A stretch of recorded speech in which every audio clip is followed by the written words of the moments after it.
বিনয়ের সাথে, আপনারা আমাদের অত্যন্ত কাছের মানুষ।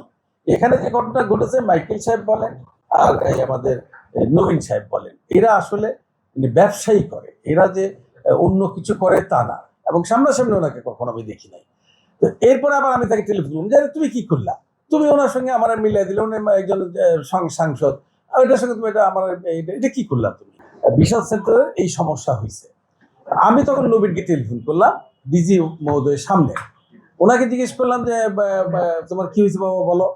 তো তখন সে কিছু অভিযোগ করলো, যে অভিযোগগুলো ফেসবুকে আপনারা সবাই দেখছে। তা আমি বললাম দেখো, এটা হইলে তুমি তো আমাদের বলতে পারতা, আমাকে বলতে পারতা। বললাম আমরা একটা ছোট্ট বিষয়, এত বড় হওয়ার তো কোনো কথা ছিল না। তো ঠিক আছে। পরে বলে যে আমি কিন্তু তখনও ফেসবুক আমি দেখি নাই, ইয়ে করি নাই। তো পরে বললো আমার দোকানগুলো আমি দোকান, তোমার দোকান তুমি খুলবা, তোমার দোকান খুললে তোমার তো মানা নাই। এটা বলে ডিজি সাহেবকে আবার জিজ্ঞেস করলো স্যার আমি কি করবো। ডিজি সাহেব বললেন যে আপনার দোকান আপনি খুললে অসুবিধা কোথায়, এলাস ভাষার কথা বলে নেন। ইন দি মিন টাইম এটা করে আমি চলে আসলাম। তো এরপরে দেখলাম আমি এখান থেকে অফিসে এসে দেখি বিশাল সেন্টারের নেতৃবৃন্দরা আসছে। তখন ওনারা দেখাইলেন যে ফেসবুকে এইগুলো হয়েছে। আমি তখন ওনাদেরকে জিজ্ঞেস করলাম যে আপনারা এত কিছু হইলো আমাকে বললেন না, আমি তো সবচেয়ে কাছে থাকি আপনাদের, আমার বাসাও এখানে।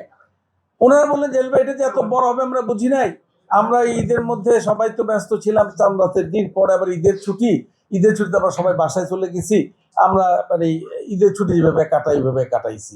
এখন ওই ফেসবুকে এগুলো দেখলাম, তখন আমি এর মধ্যে আবার সে কি করলো, একটা ভেরিফাইড ফেসবুকে তার একটা স্ট্যাটাস দিল যে ওই যে মাননীয় সাংসদ হাসনাত আব্দুল্লাহ এবং বাংলাদেশ দোকান মালিক সমিতির সভাপতি মোহাম্মদ হেলাল উদ্দিনের আশ্বাসে বা কি আশ্বাসে আমি সব দোকান খুলবো। তা আমাকে এর মধ্যে অনেকে টেলিফোন করতে শুরু করলো, হ্যাঁ আব্দুল্লাহ সাহেবের সঙ্গে আপনার পরিচয় কিরকম, এই কিছু তদবিরও আসতে শুরু করলো। আমি বললাম ভাই ওনাকে আমি শুধু টেলিভিশনে দেখছি, আমার সঙ্গে ব্যক্তিগত কোনো পরিচয় আর নাই, এবং সামনাসামনি ওনাকে কখনো আমি দেখি নাই। তো এরপরে আবার আমি তাকে টেলিফোন করলাম যে তুমি কি করলা, তুমি ওনার সঙ্গে আমার মিলিয়ে দিলে, উনি একজন সাংসদ, এটার সঙ্গে তুমি এটা আমার এটা কি করলা তুমি, আর তোমার এত কিছু হয়েছে তুমি তো আমাকে বলো নাই।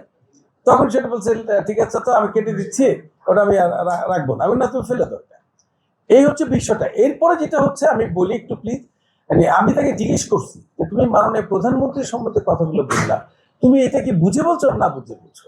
বলে দেখেন সাংবাদিকরা আমাকে প্রশ্ন করছে, চাচা আমি তো কখনো সাংবাদিক সম্মেলন করি নাই, সাংবাদিকরা আমাকে প্রশ্ন করছে তখন আমি কথা বলছি, কিন্তু এটা কাট টু কাট করে দেখানো হয়েছে, পুরো ভিডিওটা আপনি দেখলে বুঝবেন।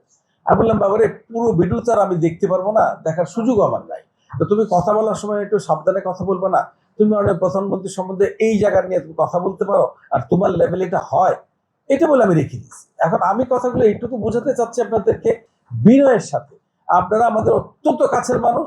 এখানে যে ঘটনা ঘটেছে মাইকেল সাহেব বলেন আর আমাদের নবীন সাহেব বলেন, এরা আসলে ব্যবসায়ী করে, এরা যে অন্য কিছু করে তা না, এরা ব্যবসায়ী করে। আমরা যেরকম ব্যবসার সঙ্গে কিছু আপনাদের সঙ্গে মেলামেশা করি, সংগঠন করি, কথার উত্তর দেওয়ার সময় সাবধানতা আমাদেরও ভুল হয় না তা না, সেগুলো আপনারা সব শুধরাইয়া দেন। তো সেই ক্ষেত্রে অনেক বড় কঠিন প্রশ্ন করলে হয়তো মনে সেটার উত্তরও দিতে পারবে না, যেটা নবীন সাহেব আমাকে বলছে। যদি সহজভাবে আমরা এটা সমাধান চাই, সমাধান হচ্ছে এই বিষয়টা খুবই ছোট্ট একটি ঘটনা। এখানে যে নেতৃবৃন্দরা আছে আমাদের বাংলাদেশ দোকান মালিক সমিতি, বিশাল সেন্টার দোকান মালিক সমিতি, আমরা বসে 10 মিনিটে এই সমস্যার সমাধান করতে পারবো, আমাদের বিশ্বাস। কারণ এখানে কোনো রক্তারক্তি হয় নাই, এখানে কোনো খুনাখুনি হয় নাই, এখানে কোনো বড় ধরনের অপ্রীতিকর ঘটনা ঘটে নাই। কথার মধ্যে হয়তো যেটা উনি ক্ষমা চাইলেন, উনিও ক্ষমা চাইলেন আজকে, যে আমি আমার আচরণ একটু রুষ্ট হয়ে থাকলে আমি ক্ষমা চাই। এরপরে আমার মনে হয় এটাকে সবাই মিলে চেষ্টা করি এখান থেকে এটা শেষ করার জন্য। আমরা এইটুকু আপনাদের কাছে শুধু